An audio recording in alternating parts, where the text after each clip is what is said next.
If you're a new or soon-to-be new Tesla owner, congratulations, you're now entering a world where gas stations are just places you stop for snacks. However, there are a few things that you need to do or turn on or set up right away in order to get the most out of your ownership experience. And so in this video, I made a list of those things that I'll share with you like right now, starting with setting up your driver profile. So the first thing you'll do is set up your phone key and your key card, but right after that, you want to make sure you customize your driver profile and link it to your phone key or your key card.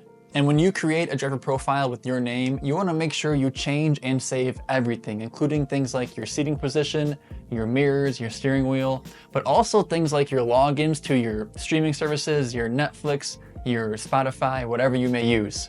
Just about every setting you can change in your Tesla saves to your driver profile, including things like your climate control. So once you set this up, once you get in your car with the phone that you link to your driver profile, every little setting that you change to your liking will be ready for you when you get in your car.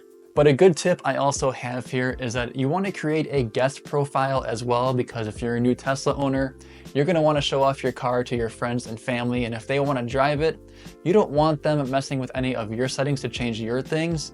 So you can create a guest driver profile, so that way if anybody else drives your car, you can go to this driver profile and they can play with all the settings and change whatever they want and not mess with any of your stuff. Now, secondly, you want to make sure you set your home address and your work address. This is very simple to do, and it's also one of those things that saves to your driver profile. And this is so convenient because with the touch of a button on the screen, tapping home or work, you can navigate to these locations that you so often go to. You can also add some favorite locations if you type in a location on the navigation screen, hit the little icon, the navigation icon, and then set as a favorite. That way, if you go to your navigation and go to favorites tab, you'll have a list of all your favorite locations that you set right there for you as well. Now, the third thing you want to do when you take your car home, you want to make sure you connect your car to your Wi-Fi. So when you're in your garage or wherever you park, you want to tap the Wi-Fi logo on the touchscreen and set up your Wi-Fi this way. Because as you may or may not know, Teslas frequently roll out software updates that give your car new features or improve on existing features, and the way to get these is to have your car connected to Wi-Fi. And you can use a hotspot to download these updates, but it's so easy when Tesla sends you a notification that they have an update readily available, and then you just hit yes or okay or download on your Tesla app through your phone, and when you wake up the next day, your car is updated. Now, something else you want to do is turn on Sentry mode. So there's a lot of different Tesla settings I recommend turning on or off. I actually made a whole video about these in particular, but Sentry mode is one that I will die on this hill that everybody should turn on. And if you don't know what Sentry mode is, it's the setting that lets your Tesla record via its cameras when your car is parked out somewhere like at a grocery store, on the side of the street, or wherever you choose to have it on. When I got my first Model 3 2.5 years ago, literally the next morning I had it parked outside, somebody backed into me and drove away without leaving a note, and because I had Sentry mode on, I was able to see that footage and find out who it was with their license plate and file a claim where they were responsible. And if I didn't have that on, it would have been my deductible out of my pocket right then and there. Now, when Sentry mode is on, it does take up some battery, but you have the option to turn it off whether you're at home or at work or at any of your favorite locations. You can also turn it on or off via the app at any time, and also with the app with Sentry mode on, you can view a live camera feed from your Tesla from anywhere. Another thing you want to make sure you have ready and set up is your home charging, but you don't need to have this big upgraded fast charger at home. You just need something at home. If you get the Tesla mobile connector and you have any standard 120 volt outlet in your garage or where you park, this will be enough for most people. Now, is this a slow charge? Yes. But is it enough for you if you don't drive way more than the average driver and you can plug in overnight? Also yes. But if you do drive a lot and you need to upgrade your at-home charging to a faster speed, you can always do that at any point. But I recommend if you're a new Tesla owner and you're not sure if you need to or not, I recommend getting the mobile connector, using a standard outlet, and see if you can get away with that. Now, the next thing you want to do is to get your accessories, because Teslas don't come with some things that they should come with, and Because of that, we call them accessories. Now you can get a ton of Tesla accessories for fun, for convenience, for looks, but there are a handful of true must-have day one accessories. When I picked up my Model 3, I made sure I had a screen protector because you don't want to damage the screen, the most important part of the car, right? You want to have something to protect that. I made sure to have a center console organizer because the center console area is huge. There's a ton of space here, but it's unusable if you don't have some sort of organizer, so you need that for sure.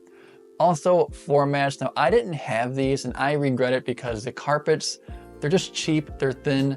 I live here in Vegas where we don't get a lot of snow. I didn't need all-weather floor mats, at least I thought, because my carpets got stained within a few months and I have all-weather floor mats now. I just wish I got them sooner.